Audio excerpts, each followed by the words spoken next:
Kaunis maja istub sellesse männimetsa kui valatult. Esmapilgul on raske pakkuda, et tegemist ei ole puidust hoonega. Veelgi enam, see on lausa tervenisti poorbetoonist ehitatud. Terve maja ehitatakse ühest materjalist. Nii seinad, nende peal olevad sillused, akende sillused, vahelaed kui ka katuslagi on poorbetoonist. Ja poorbetoonpaneel on siis nagu kahtepidi heade omadustega. Ühtepidi on ta kivist, aga samas on ta ka soojusisolaator.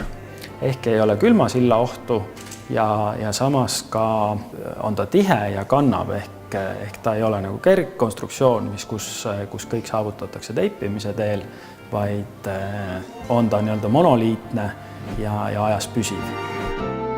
Jämera meeskond on suutnud ka paljudele tõestada, et sellest materjalist ehitades on võimalik luua keerulisemaidki arhitektide unistusi. Näiteks seda tüüpi nurgaaknaid. On olemas legend, et seda nii-öelda poorbetoon majale ei saa teha, et siin peab olema üks suur sillus nii-öelda all, mis on kokku valatud, et seda vajadust ei ole.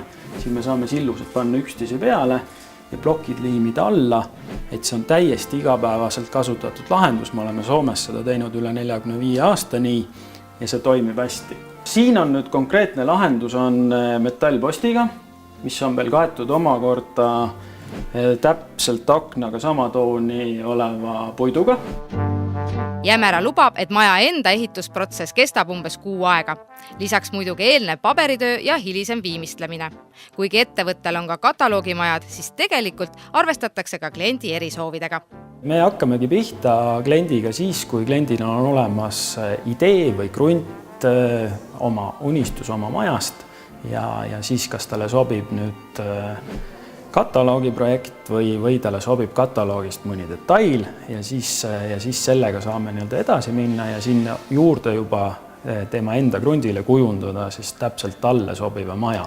Et meil on küll olemas nii-öelda kataloog, aga see on rohkem ideede raamatuks, et see ei ole niisugune kivisse raiutud, et ainult sealt täpselt ühtemoodi, et siin maja peal on ka see hästi näha, et on olnud üks idee ja pärast on välja tulnud ikkagi täpselt sellele kliendile, täpselt sellesse keskkonda, nende mändide vahele sobiv kodu.